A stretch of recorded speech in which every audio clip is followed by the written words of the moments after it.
This is an experience that happened to us when we traveled together in January. He has traveled before by plane and usually does okay, but this was the first trip he and I were taking, just the two of us without my husband. So I was a little nervous, but he did really well on the way down, and we had a great visit in sunny Southern California with my sister for a few days.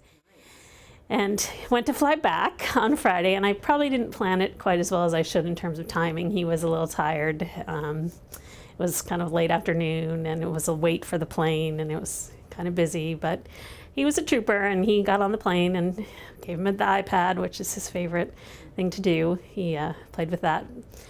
And then came to the awful time in the flight when they say it's time to put away your portable electronic devices. And normally I bring books for him that are his favorites, or something maybe he likes to eat, or something to kind of distract him. And this time nothing worked. And so he pretty much went into full-on meltdown when I had to take it away from him. And he cried and cried and cried. Probably for 10 minutes he was pretty much inconsolable. And we were in the center and window seat, and there was a gentleman sitting on the aisle, and I thought, oh no, he's going to think we're like horrible people.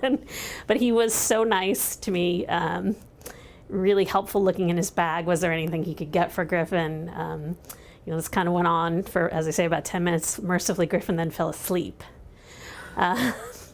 So while he was sleeping, I, apologized to the gentleman, and I said, I kind of explained a little. And I guess I feel with, sometimes with Griffin, the need to not necessarily blame the autism, but just, I don't want people to think he's just like a spoiled kid who just is crying because he's not getting his way. I guess I wanted him to understand that, there's some more underlying factors that cause these outbursts.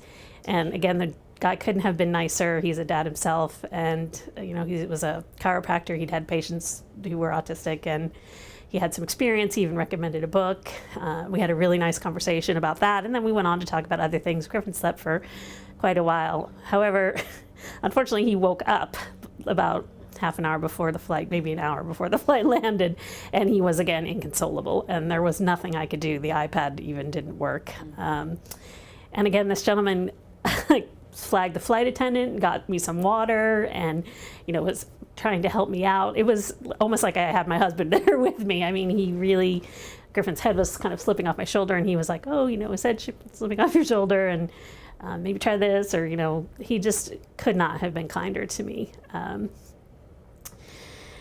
Fortunately, Griffin did eventually chill out, and I was able to give him the iPad and settle him enough, at least until the plane landed. And the flight attendants, I think, must have been taking this all in, because nobody came to tell us to turn off our portable electronic device when it was time to land. So the plane landed, and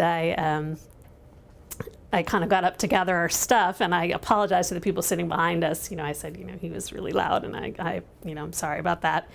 And when I sat back down, the man sitting next to me looked at me and said, please, don't ever apologize. He said, these are our kids, and we should never have to apologize for them.